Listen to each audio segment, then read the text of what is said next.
नमस्कार मित्रांनो. खरं सांगा, असं आपल्यासोबतही अनेकदा होतं ना की आपण रात्रीचं जेवण करत असतो, पण आपलं मन मात्र उद्याच्या महत्वाच्या मीटिंगमध्ये किंवा काल झालेल्या एखाद्या संवादात अडकलेलं असतं. आपलं शरीर एका ठिकाणी असतं, पण मन मात्र भलतीकडेच कुठेतरी भटकत असतं. आणि मित्रांनो, याच भटपटणाऱ्या मनामुळे आपण आयुष्यातले अनेक सुंदर आणि खरे क्षण गमावून बसतो, नाही का? पण काळजी करू नका, आज आपण यावरच एक भन्नाट उपाय शोधणार आहोत. आजच्या या विश्लेषणात आपण एका अतिशय सुंदर आणि खरंच जीवन बदलून टाकणाऱ्या पुस्तकाबद्दल बोलणार आहोत. या पुस्तकाचं नाव आहे द मिरेकल ऑफ माइंडफुलनेस, जे सुप्रसिद्ध झेन गुरु थिच नाट हान यांनी लिहिलं आहे. या पुस्तकाची सगळ्यात भारी गोष्ट म्हणजे यात कोणतंही अवघड असं तत्वज्ञान नाहीये, तर आपल्या मनाच्या गोंधळाकडून एका शांततेकडे जाण्याचा अतिशय सोपा आणि स्पष्ट मार्ग यात सांगितला आहे.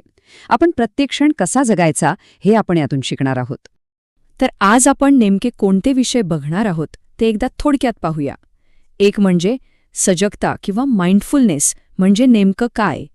2 आपली दैनंदिन कामं. 3 श्वास, अन्न आणि चालणं. 4 आपला संवाद. 5 दुःखाचं रूपांतर. आणि 6 खरा चमत्कार. या प्रत्येक टप्प्यातून आपण दिवसाच्या प्रत्येक भागासाठी एकदम सोप्या आणि प्रॅक्टिकल पद्धती शिकणार आहोत. चला तर मग अजिबात वेळ न घालवता पहिल्या भागाकडे वळूया. सजगता म्हणजे काय? हे नेहमी लक्षात ठेवा की सजगता ही काही अवघड फिलॉसॉफी नाही, तर ती आपल्या रोजच्या जगण्यात लपलेली एक साधी नैसर्गिक कला आहे. मग सजगता म्हणजेच माइंडफुलनेस म्हणजे नेमकं काय? तर बघा, प्रत्येक क्षण पूर्ण जाणीवेने आणि पूर्ण उपस्थितीने जगणं. एखादं काम फक्त करायचं म्हणून किंवा संपवायचं म्हणून न करता ते पूर्णपणे अनुभवणं. मित्रांनो, आपली सर्वात मोठी समस्याच ही असते की आपलं शरीर जिथे असतं तिथे आपलं मन पूर्णपणे उपस्थित नसतं. आणि ही सजगतेची सवयच आपल्या या समस्येवरचा खात्रीशीर उपाय आहे. आता आपण दुसऱ्या आणि माझ्या आवडीचा अतिशय प्रॅक्टिकल भागाकडे येऊया. दैनंदिन कामं आणि नवशिक्याचं मन. आपली रोजची घरगुती किंवा ऑफिसची कामं वापरून आपण या भटकटणाऱ्या मनाला वर्तमानात कसं आणू शकतो ते आपण आता पाहणार आहोत. इथे खूप छान उदाहरण आहे. आपण काम करताना 2 वेगळ्या पद्धती वापरू शकतो. एकीकडे घाईघाईने भांडी धुताना मनात, अरे यार, कधी एकदा भांडी घासून होतात आणि मी मस्त चहा पितोय, असा विचार सुरू असतो. तर दुसरीकडे पूर्ण समर्पणाने भांडी धुणं, जणू काय जगात आता हे एकच काम शिल्लक आहे. लेखक सांगतात की जर आपण भांडी धुताना चहा पिण्याचा विचार करत असू तर चहा पितानाही आपलं मन नक्कीच दुसरीकडे कुठेतरी भटकेल. म्हणूनच कोणतेही काम एका नव्या ताज्या दृष्टिकोनाने करा, जणू तो तुमचा पहिलाच अनुभव आहे. यालाच नवशिक्याचं मन म्हणतात. चला तर मग ऑफिस किंवा घरच्या कामात सजगता आणण्यासाठी एक छोटी दिनचर्या तयार करूया. याच्या अगदी सोप्या पायऱ्या आहेत. पहिली, एक साधं दैनंदिन काम निवडा, जसं की हात धुणं किंवा घर झाडणं. दुसरी, त्या कामाकडे तुमचं पूर्ण लक्ष द्या. तिसरी, काम लवकरात लवकर संपवण्याची घाई करू नका. आणि चौथी पायरी, त्या छोट्याशा कृतीमध्येच आनंद शोधा. जेव्हा आपण ही कामं पूर्ण लक्ष आणि प्रेमाने करतो ना, तेव्हा ती केवळ कामं राहत नाहीत, तर तो एक सखोल आणि शांत अनुभव बनतो. आता वळूया तिसऱ्या भागाकडे. इथे आपण शारीरिक उपस्थितीच्या साधनांबद्दल बोलूया. श्वास, अन्न आणि चालणं. आपल्या शरीराच्या या अगदी मूलभूत क्रिया कशा प्रकारे आपल्याला वर्तमानात स्थिर ठेवू शकतात ते आपण बघूया. नवीन शिकणाऱ्या व्यक्तीसाठी श्वासाची जाणीव वाढवणारी ही एक अतिशय सोपी 5 मिनिटांची ध्यान पद्धत आहे, जी आपण दररोजच्या सुरुवातीला करू शकतो. करायचं काय? तर 1 श्वास घ्या आणि मनातल्या मनात म्हणा, मी श्वास घेत आहे. 2 श्वास सोडा आणि म्हणा, मी श्वास सोडत आहे. 3 नाकावाटे जाणारी हवा आणि छातीची होणारी हालचाल फक्त अनुभवा. 4 दररोज फक्त 5 मिनिटे हा सराव करा. हा छोटासा व्यायाम तुमच्या श्वासाला एका अँकरसारखा बनवतो, जो त्या भरकटलेल्या मनाला बरोबर वर्तमानात खेचून आणतो. आता खाण्यासारख्या साध्या कामात सजगता कशी आणावी ते बघूया. सगळ्यात आधी फोन किंवा टीव्ही न बघता जेवायची सवय लावा. अन्नाचे रंग, त्याचा पोत आणि सुगंध याकडे लक्ष द्या. ते धान्य पिकवणारा शेतकरी, माती आणि पाऊस या सगळ्यांची कृतज्ञता बाळगा.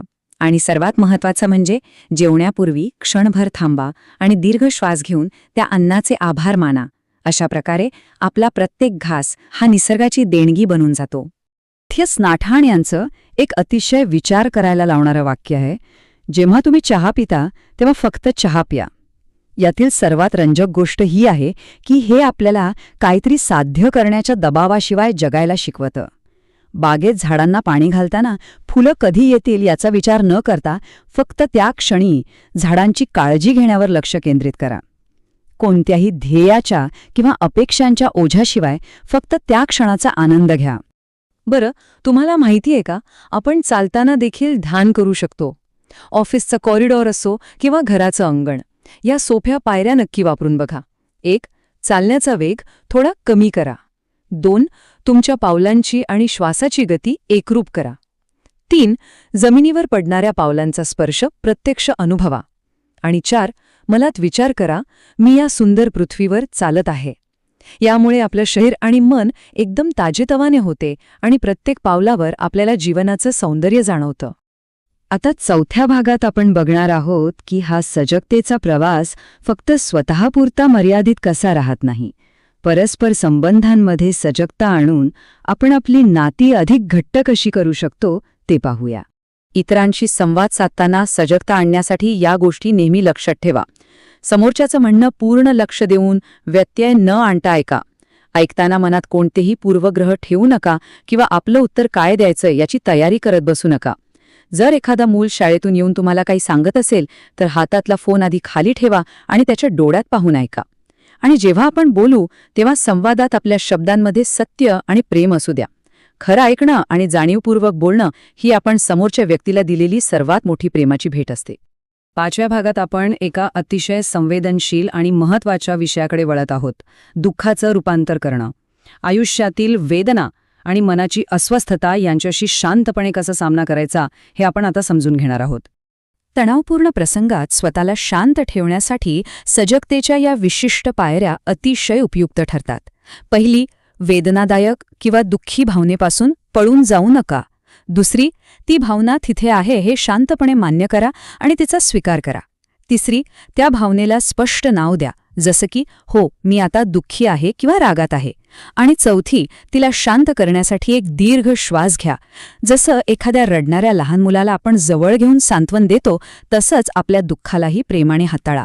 भावनेला नाव दिल्याने ती हळूहळू आपोआप हलकी होते. चिखल नाही, कमळ नाही. यामागील सगळ्यात महत्त्वाचा मुद्दा हा आहे की जर आपल्या जीवनात संघर्षाचा चिखलच नसेल तर शहाणपण आणि खऱ्या आनंदाचं कमळ कधीच फुलू शकणार नाही. आपलं दुःख आणि आपले त्रास हेच तर आपल्यात इतरांबद्दल करुणा निर्माण करणारे खरे आधार बनतात.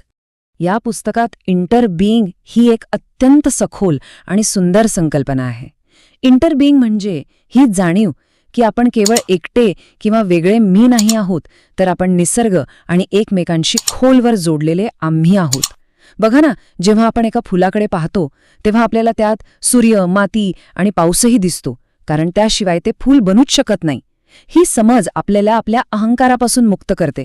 आपण एकटे अजिबात नाही आहोत, आपण या संपूर्ण सृष्टीशी जोडलेले आहोत. आपण आता या प्रवासाच्या अंतिम टप्प्यात आलो आहोत. खरा चमत्कार. या सर्व लहान लहान पद्धतींचा आणि सरावांचा अंतिम उद्देश काय आहे हे आपण आता पाहणार आहोत. तर या संपूर्ण माहितीचा थोडक्यात सारांश असा आहे, सजगता किंवा माइंडफुलनेस ही एक अतिशय सोपी दैनंदिन सवय आहे. कोणतंही कठीण काम नाही. यासाठी फक्त वर्तमान क्षणात पूर्ण उपस्थित असणं आवश्यक आहे. ही सवय सौम्य स्वीकृतीद्वारे आपल्या दुःखावर मात करायला मदत करते. आणि सर्वात महत्त्वाचं म्हणजे मनापासून ऐकण्याच्या सवयीमुळे आपले मानवी संबंध अधिक दृढ आणि सुंदर होतात. या अगदी छोट्या वाटणाऱ्या बदलांचा आपल्या जीवनावर खूप मोठा आणि सकारात्मक परिणाम होतो, हे नक्की. थीच नाट हाण यांचा एक अत्यंत प्रभावी विचार नेहमी लक्षात ठेवा.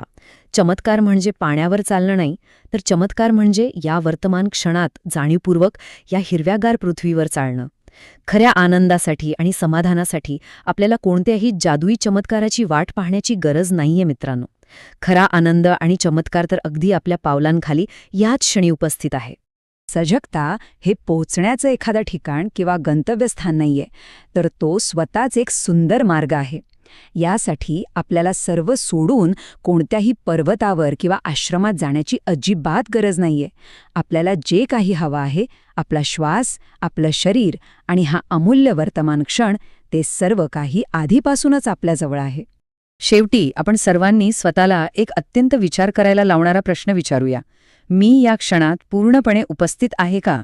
मित्रांनो, जेव्हा जेव्हा आपण सकाळी जागे होऊ, जेवू किंवा चालू, तेव्हा हा प्रश्न स्वतःला नक्की विचारा. लेखकाचे हे सुंदर विचार अधिक सविस्तर समजून घेण्यासाठी तुम्ही हे संपूर्ण पुस्तक नक्की वाचून बघा. हा सजगतेचा प्रवास असाच सुरू ठेवा. धन्यवाद.